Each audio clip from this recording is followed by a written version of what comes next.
What's up, everyone? Welcome to another episode of the Heel Hookers Podcast, episode 189.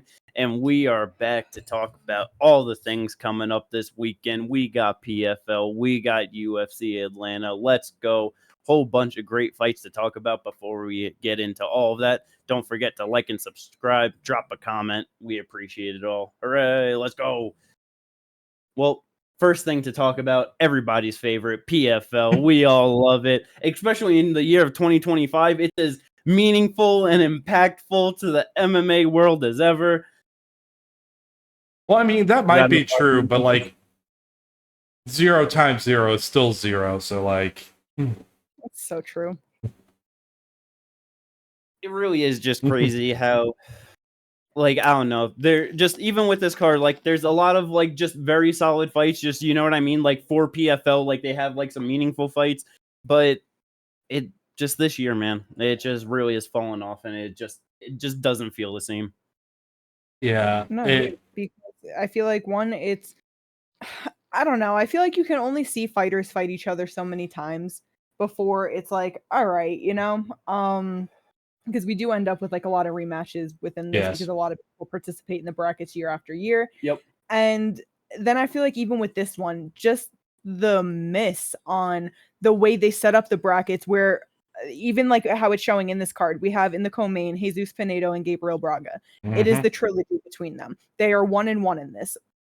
We knew that they were probably going to win their fights, if we're being real. Here we are. Why isn't this the end fight? Here we have it like in the middle. It's a 3-round fight instead of 5 rounds. You know what I mean? Like, it could have felt bigger if it was in the end, but we got it here instead. It just, I don't know. Well, not only that, but like either of them have a better shot of beating Maverick than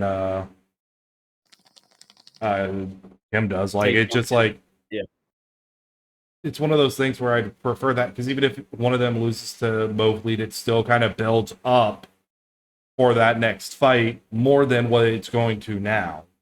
Like, it just is what it is. I'm not. It's just like the one example though, because then even down to everything that's happened over the past year of them like bringing in Bellator, and it's like, okay, what's going to happen with this? Just to watch basically all of the big names in Bellator get released because they weren't doing anything with them. The bigger names that they did have, fumbling Kayla Harrison, fumbling with Larissa Pacheco, and just waiting until the Kris Cyborg fight to finally have that. And now again, where is she? Like, they had very few Dakota Dacheva. Anyway, Dakota Dacheva, the new one that came in, she won the tournament. Where the fuck is she? She wants a fight and she's nowhere. So Unless many she's big now booked for, you know, like summertime, but still. even that it took forever. From, like, they like changed up the date or something from what that originally was supposed to be. So it's like, it's just all of these things are getting pushed back, held off. Their big fighters are now, oh, well, you're a big name, so we're only going to put you on this big card, but we're only going to have a big card once a year. And it's just, they are fumbling so bad with what they do have.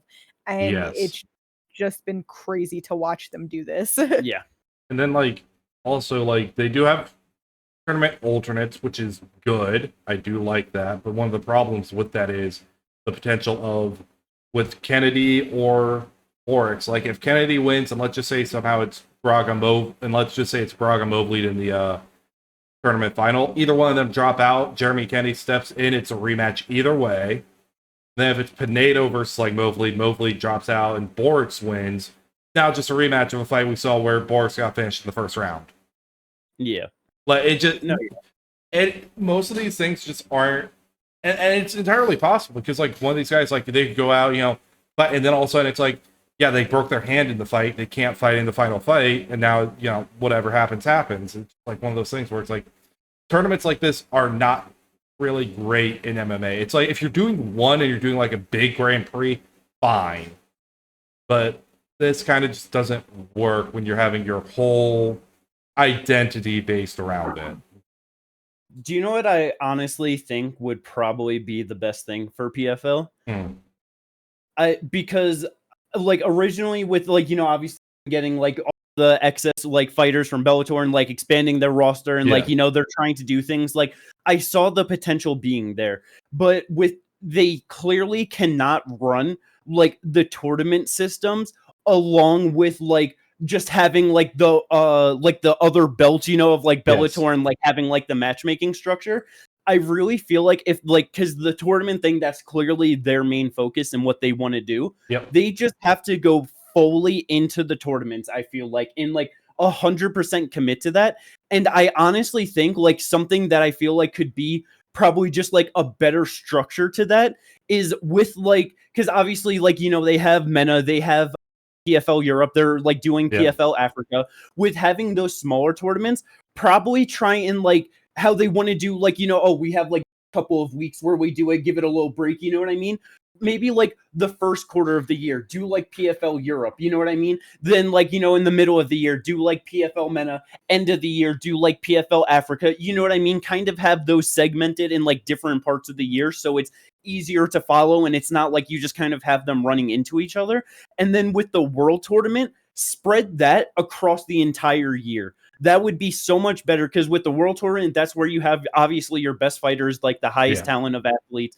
And it's too fast of a turnaround to get the best fights and to maximize these fighters when you're just doing it so fast. You know what I mean? So it's like if they want to do like, just have these cards where it's like, these weight classes grouped together, whatever. It's like they could easily break it up further throughout the year and then give the fighters way more time. And then it's like, they just have all their other tournaments just constantly running. You know what I mean? Like I don't know. I feel like they definitely have to just find a better system and a flow to it to just make it function better because it's with how it is right now. It's just all over the place and just nothing.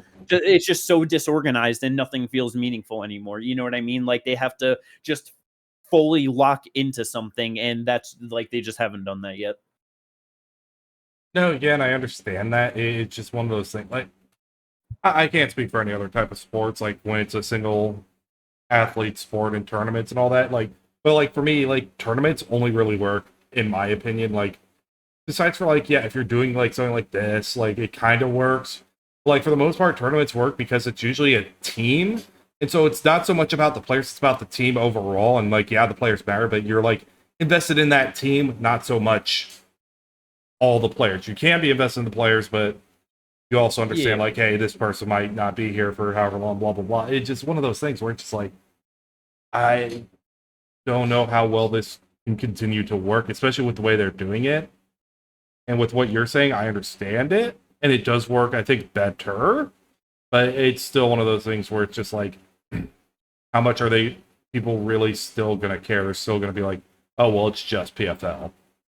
No, they're never going to be like the time of like being able to have like a real number 2 or anything, you know what I mean? That it's just like, I don't know, it's like, there's never going to be anything close to like the UFC, you know what I mean? So that's where it's like, I feel like for them just kind of building like the different regional like tournaments and like getting like their foot in like all these different spots, and then just kind of building them up like from one thing at a time. Like, I don't know, I feel like over time, like consistency with that, you could probably get like just better stories of like, oh yeah, like we have the fucking PFL Europe, MENA, Africa, whatever other ones they do, you know what I mean? Like all of these champions are now like in this tournament along with, like whatever other big name signees that they consistently do, you know what I mean? Like I feel like it's just a better way. And then they also just have to fucking lock down like to be like for people in America to be able to actually watch all these things, you know what I mean? Like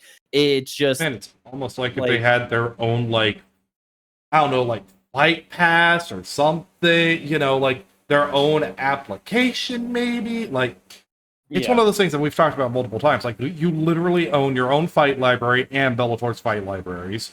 You're constantly putting on events, and you have events that are happening around the world that the US does not always have access to. If you make something, people will sign up for it. Now, whether you're smart about it and make it affordable, or you're a dipshit and you decide to make it $10.99, that's kind of up to you. But so either way, though, for the fight card that we do have for this weekend coming up for PFL, Jason Jackson in the main event taking on Thad Jean. We got that honestly should be a pretty good fight. Thad Jean 9-0 just has nowhere near the experience at like the highest level that Jason Jackson had, being a former Bellator champ. Has just fought so many solid fighters.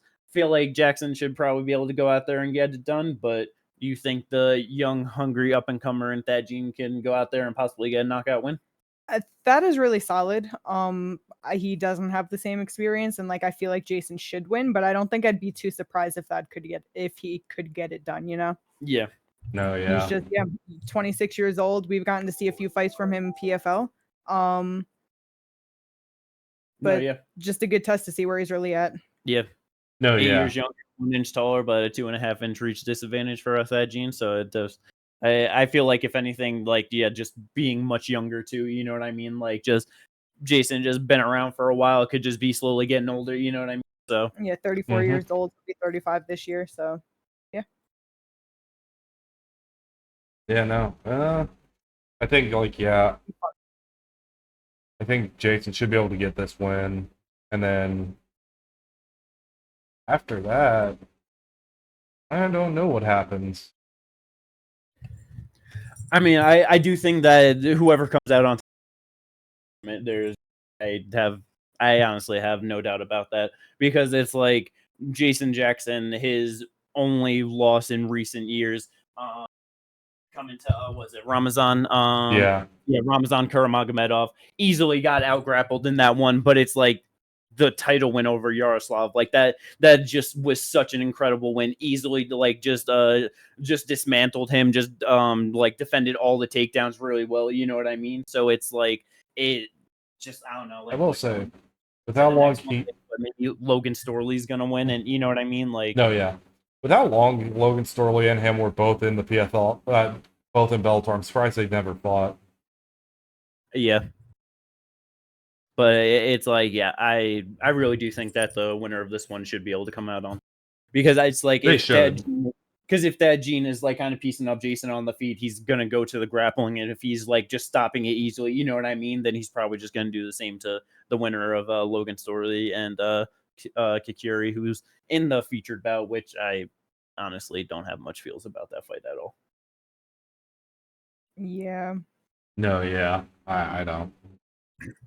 But yeah, so definitely should be interesting. It definitely deserves to be the main event. Very excited for and then mentioned earlier, co-main event, the trilogy between Jesus Pinedo and Gabriel Braga.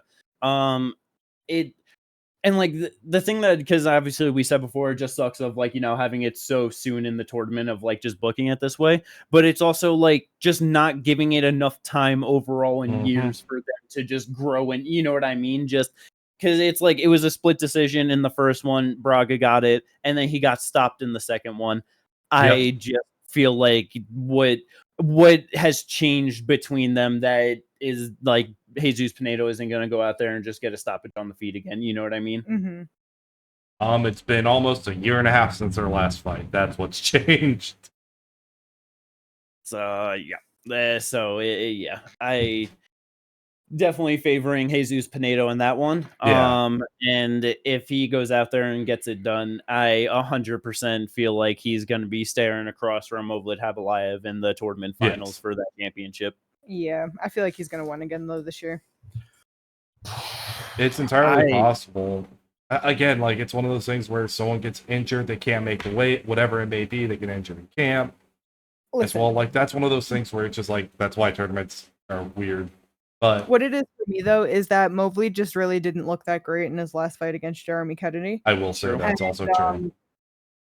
It's like he's 34 years old now, so I wonder if age is just catching up to him. With him not looking good in his first fight, I feel like people don't tend to look fresher throughout the tournament on account of how close it is together. We're here 2 months later, you know what I mean? The thing I will say, it was a 2-year layoff that he was coming off of, so that's true. But still, you know what I mean? It just, with that, I guess we'll just have to see how he looks in this fight. But if he still looks kind of like he did against Jeremy Kennedy, I'm definitely favoring Pinedo. I don't know. It's going to be the fucking relentless pace of it. You know what I mean? It's like, I wonder if it's like, if he's just constantly going after him with just shots and takedowns, if like Pinedo's just going to be able to like find that opportunity in there to be able to land like a knockout or something. You know what I mean? It's because it did get overturned because Pinedo failed his drug test. Yes. But Maverick was knocked out the one time. Yep.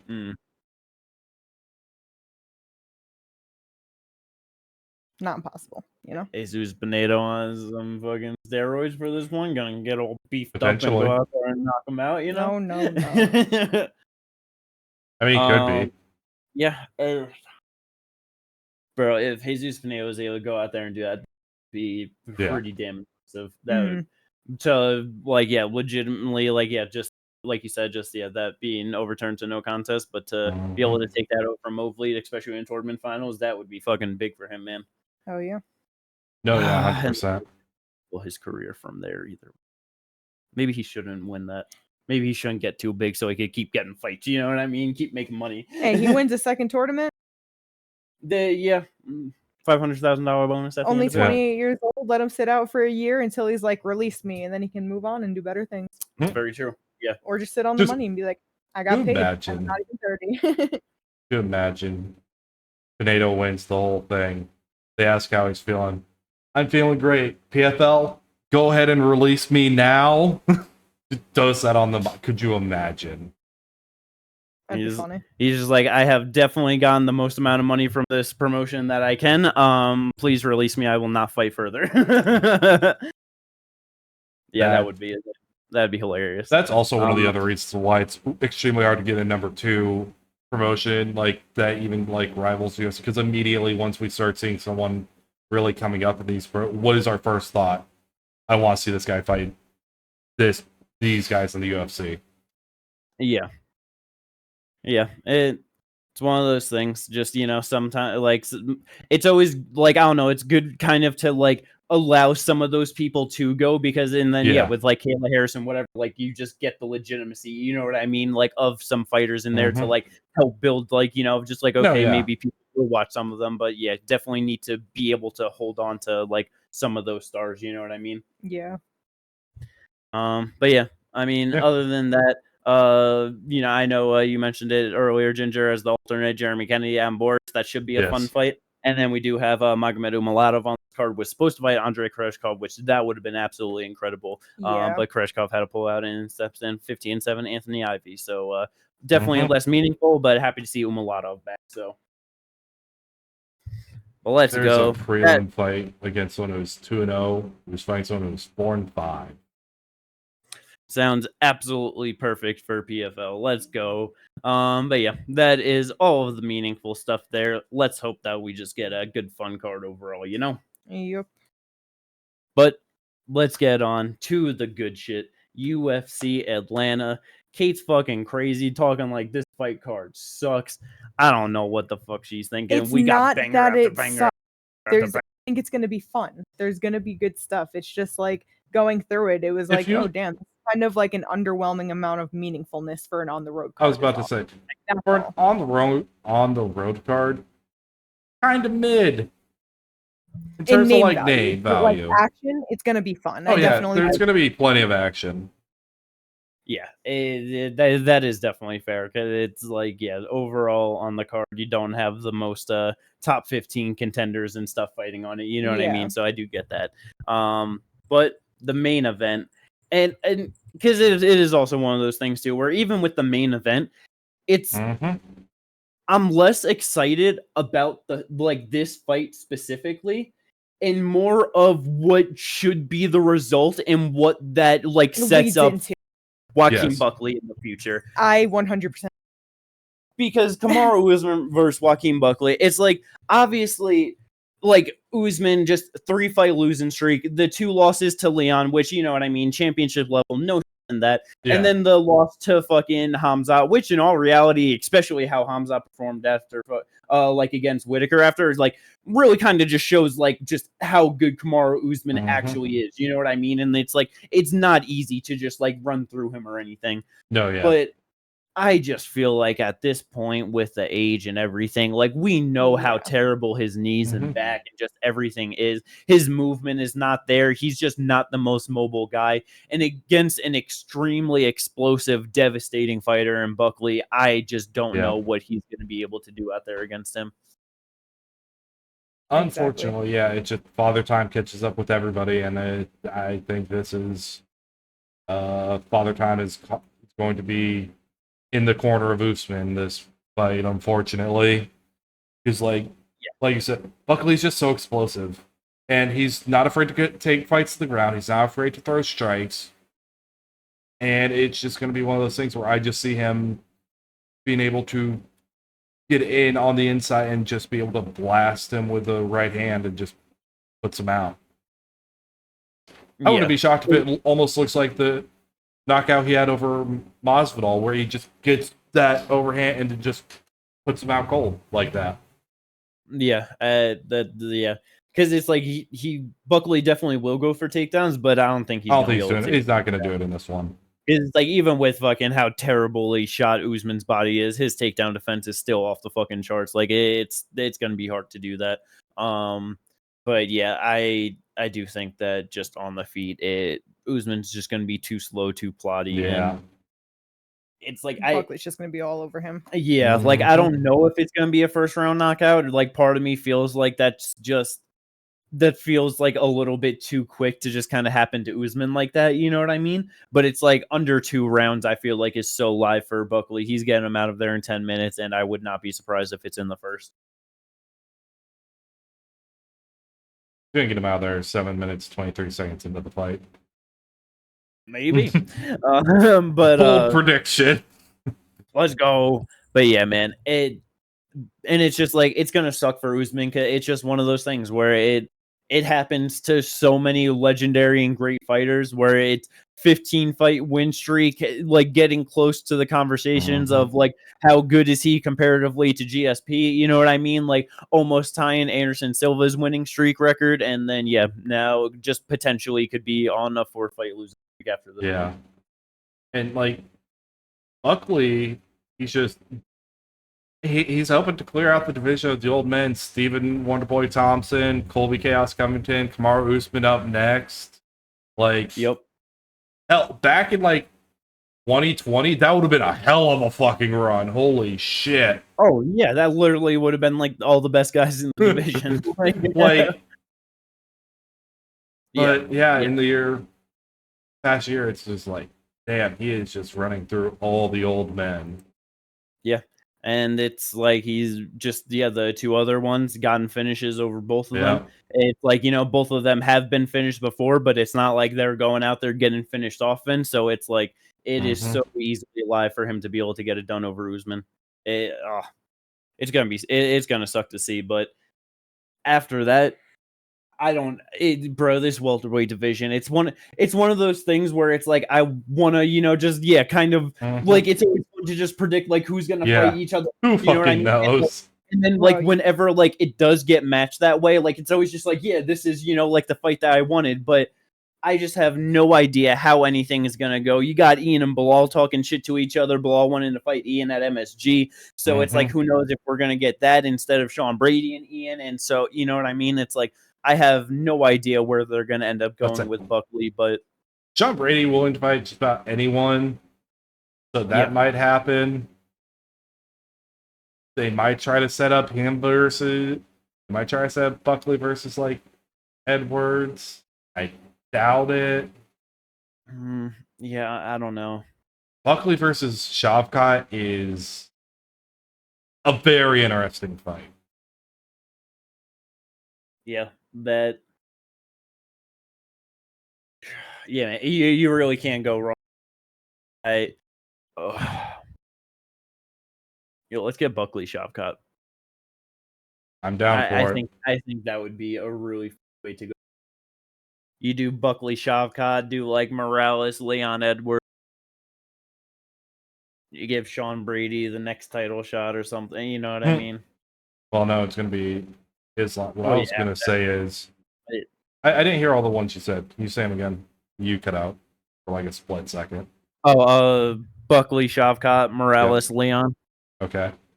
And then I was like, just give Sean Brady a title shot. I think at that point you do Buckley, Shavkat. Yeah. Ian, Sean.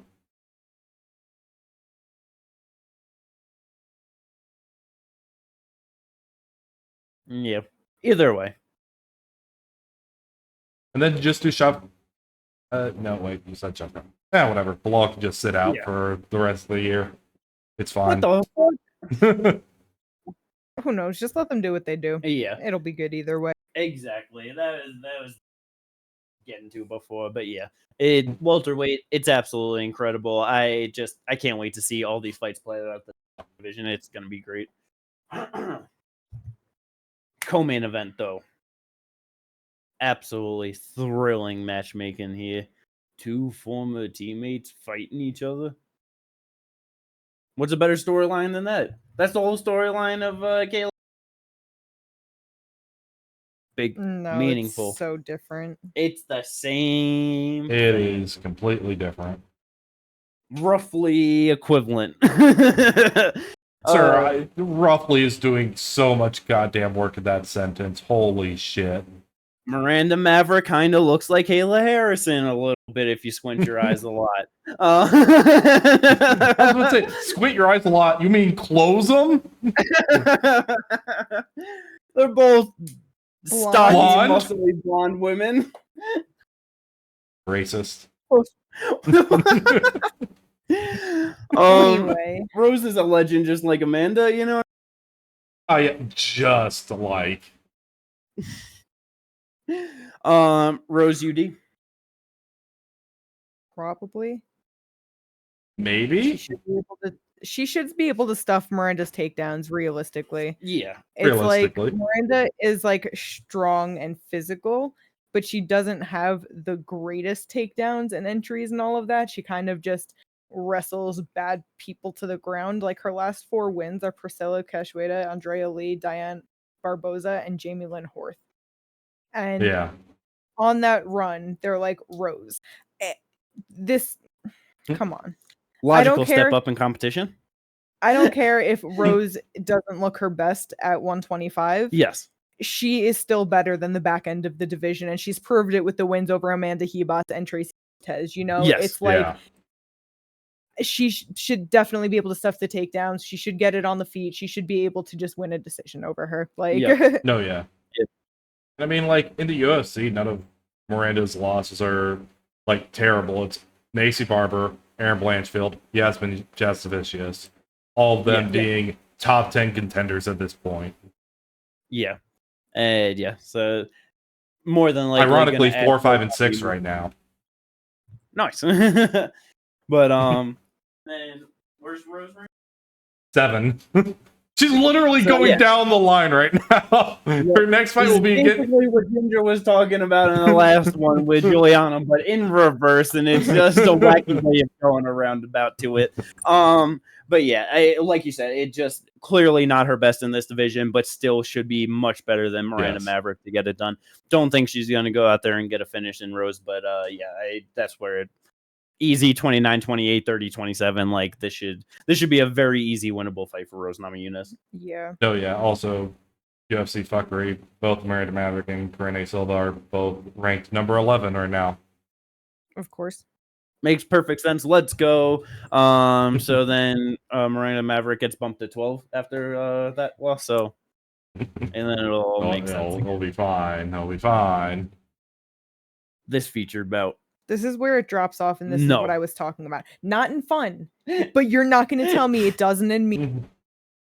This is extremely meaningful to me. Okay. To you. Edmen Shahbazyan. The Golden Boy? Yes, we've been waiting for him to do something for years. The 27. God, he is not even 28 yet?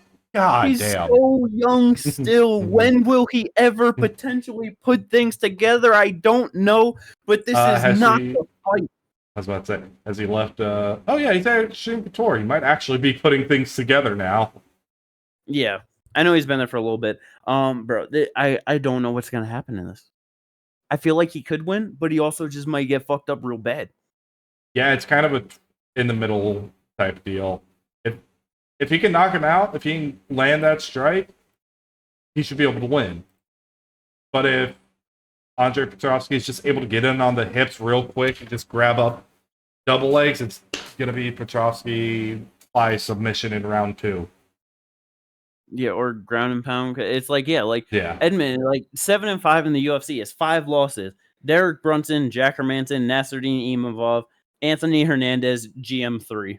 there is a clear commonality between all of those fighters. Yeah.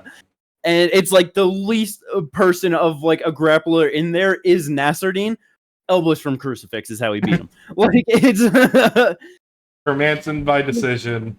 Brunson 3rd round TKO. yeah, ground and pound. Fluffy ground and pound. The only one to sub him, the only one to show him mercy was GM3. Yeah, and he's got the most submissions in middleweight history, so of course he's gonna get but it's like bro, if Petroski is able to survive the punches and get him down, he's absolutely fucked. I don't believe that he has fixed that at all. There's just no way. I don't know. It's going to be absolutely incredible as long as it lasts, though. And there's no way that it makes it into the 3rd round. Be crazy if it did. Yeah. Petroski can go to a decision. Yeah, but he should be able to get him out of there. He should be able to get him out there.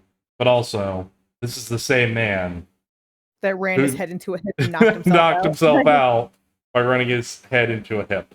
So ground strike after hard collision. That collision head to hip. It's gonna be so much fun, man. I can't wait for that fight. That's gonna be so wacky to watch. But yeah, let's see how that one plays out at 185 pounds. Next one up, former bantamweight champ Cody Garbandt. He is back taking on Raoni Barcelos after his amazing win over Peyton Talbot. Getting a lot of respect after that one, mainly more of disrespect for Peyton, but it's one of those things. I really feel like Raoni Barcelos is gonna go out there and bro, he could. I feel like he's gonna touch him up a bit on the feet. He's gonna grab a takedown. He's gonna get the back, and he's gonna hit him with a choke and win. If I'm gonna be honest, I don't think he should be able to, but he might. Why don't think you think he should be able to? Because obviously Cody has been on a rough stretch, but it's like he has consistently been losing to like at least higher level competition. You know what I mean? Figgy, Kai Kara-France, Rob Font, and then in the 3-fight losing streak, TJ and Pedro Munoz. But like wins still over Sun Sao, Trevin Jones, Brian Keller. It's like when they drop him back, he's able to still get those wins. Raoni, he got that win over Peyton, and so I feel like we're kind of giving him that respect of like, no, he's solid and like doing these things, and he is solid. Yeah, but like I've always been high on Raoni. Yeah, 8 years old, and it's like he did that prospect that was just kind of fucking up guys that have not been around, don't have the same experience, all of these things, and he just kind of got checked in the sense of like, you need to work on some things before you're pushed as a prospect, Same thing with like a win over like Christian Quinones, but like losing to Phillips and Oumar and Victor Henry and Timur Valiev. I just feel like Cody should be able to get it done is all. That's fair. But I don't think he's I think Cody still has the power to be able to knock out Raoni Barcelos. I know he's only been knocked out once, but it was by Oumar Nurmagomedov, not really the a knockout artist. So I do think that it's entirely possible that we could be seeing a Cody Garbrandt knockout in this one. That's definitely fair. Especially with like his countering abilities. Like he is able to counter, and I think like check left hooks, straight rights down the middle on a counter. I feel like he can get him out of there, land that one shot that just wobbles him, and then is able to just take him out from there, No, that's definitely fair. It's cause, like, I know what you mean, like the step backs, like Cody is like, getting the wins, but I feel like Raoni, like he's obviously not as good as like Cody's losses, but he's also better than his more recent wins. I do agree with that. So that's where it's like, I feel like this could just be a really tough fight. Like I wouldn't be surprised, but I also wouldn't be surprised. Like, Cody is very fast and just physical, has big power. If he went out there and got a knockout or was able to just like stuff takedowns, just land more of the feed and win over 3 rounds, I wouldn't be surprised either, He's also now got a sword tattoo over his eye. Wow. He's gonna punch it and it's gonna split right open to a cut. That'd be really to funny. Imagine. Just ruin his fucking tattoo. Yep. It is a terrible place to have a tattoo for a fighter. It's like Mike Perry's like platinum over his eyebrow. Like that is a terrible place as a fighter to have a tattoo. Fighters ain't the smartest sometimes, it is what it is. You're right. This next one though. This is some shit at 185 pounds. I need you. Mansur Abdul-Malik about to go out there and absolutely mollywop Cody Brundage. I need you guys to look at the reach of each of these guys. It is hilarious. 79.5 to The 72. Oof. A Damn, 7.5 inch reach advantage for Mansur. No, 7 knockouts, 1 submission win. First round knockout for Mansur. What sub did he get?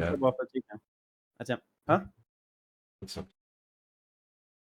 The guillotine, okay.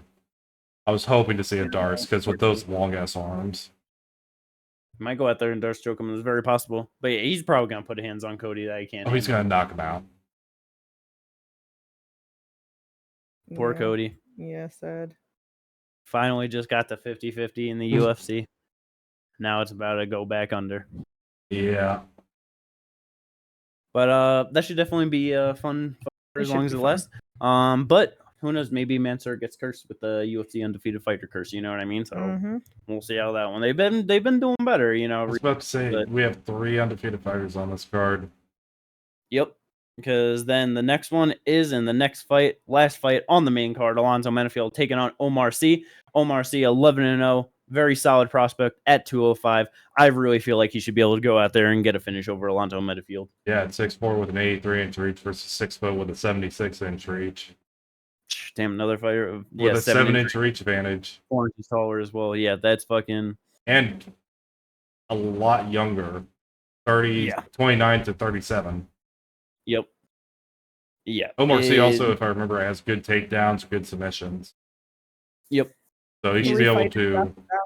Alonzo's fighting undefeated. Damn, Lost to Azamat, beat Julius Walker, who was 6-0, and now here he is fighting Oumar Sy. Hell yeah. Yeah. Oumar, 4 knockout wins, 4 submission wins, 3 decisions. Yeah, he's probably gonna go out there and fuck up Alonzo Menifield, honestly. I feel like this should be a pretty solid win for him. Yeah. It should be. Definitely need some new blood at 205. Get some fucking exciting fighters up in the mix, because we got Carlos up in there, but that wasn't the best. So we need more people, We got Min Yang Zhang pulling up now, but we're doing good. 205 is getting into a better spot. Just got to win on a big card, putting himself, get his name more out there. Yep, definitely should have been against a better opposition to have that win be more meaningful. But I mean, Usman now could go up and fight Volkan Ozdemir. I think that's a really good fight for him. Min Yang Zhang should be fighting Johnny Walker because fuck it, why not? Yeah. And then so Oumar Sy gets it done over Alonzo. He then fights Nikita Krylov after coming off a loss to Bogdan. Yeah, something like that would definitely work good for him. But let's go. That is the UFC main card from Atlanta. Should be a whole lot of fun throughout all of that. And honestly, the prelims, we should have a whole lot of good fun too. Got a whole lot of fights on the prelim. Paul Craig, Rodolfo Bellato, they have been rebooked for this fight. Bellato, he's all cleared up now from his herpes, I guess. Ready to go. Hopefully. Who knows? Maybe just like Bellato. Don't go to the strip clubs. Just stay. Keep it in your pants. I don't know what the fuck. Yeah, I feel like Paul Craig should be able to get that one done still, but we'll see. Roll the dice, flip a coin. It doesn't matter. Like it's gonna go. That could go either way. In all honesty, it's a Paul fucking Craig fight. The Michael Johnson of 205. Like, but with submissions. Yes. Let's go. That should definitely be a whole lot of fun. Kris Moutinho making his UFC comeback. I'm definitely excited for that. Taking on Malcom Wellmaker, the other undefeated fighter on this card. I think they're kind of feeding him to Malcom Wellmaker. I'm not gonna lie. Bro, I don't know. Kris Moutinho might go out there and fuck him up. Honestly, I mean, Kris Moutinho is tough. Wellmaker just knocked out Cameron Saman in the first round. Got a first round knockout on Contender Series, and has 5 knockouts, 2 subs, 2 decisions. Yep. I see your point. But there's one major flaw with all of that. And? every single one of Kris Moutinho's knockout losses have all come in different rounds. That's hilarious. In the first, he's already been finished in the second, the third, and the fourth. This is not a 5-round fight, my good friend. There is no opportunity for him to get knocked out in the 5th round. Therefore, he cannot be knocked out in this fight. He wins by decision. You're so dumb. Am I, though? I mean, he could win, but is... that's not why. He might get knocked out. It could happen. It could happen. But I like to think... He might get subbed. Bro's lost 6 times, all of them by sub and knockout. 4 knockouts, 2 sub losses. He's never lost a decision. So he's either getting subbed in the 1st round or he's winning this fight. That's the only possible. He's both of his sub losses come in the 1st round, though. So the numbers are consistent. This is why you got to believe in this kind of thing. Alright, first round. He's getting knocked down the first. No, I don't. He's about to go on a 5-fight finish streak in the UFC to get his first main event, and then he gets knocked out in the 5th round.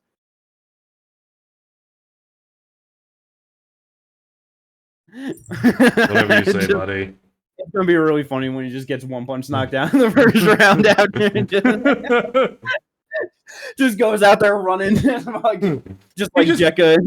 I was about to say, he just pulls an Alonzo Menifield versus Olberg. That'd be awesome. Other than that, though, what are you guys excited for the prelims?